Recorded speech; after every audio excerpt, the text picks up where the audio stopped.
With the latest turn of events, in particular, itong nangyari kay dating Senador Bong Revilla, simula na ba ito ng ika nga pagpapanigot doon sa mga big fish na nasasangkot sa flood control project?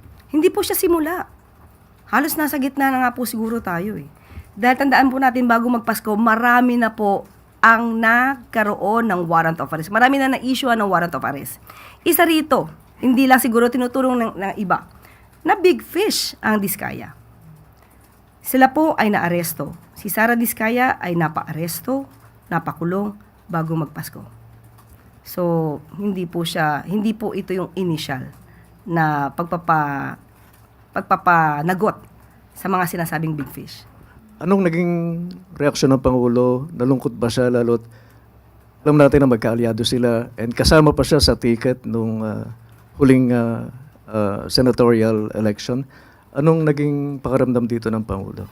Una pa lang po nabanggit ang pangalang Senator Bong Revilla, doon pa lang po nag-react na po ang Pangulo at syempre nagulat po siya dahil kaalyado niya po.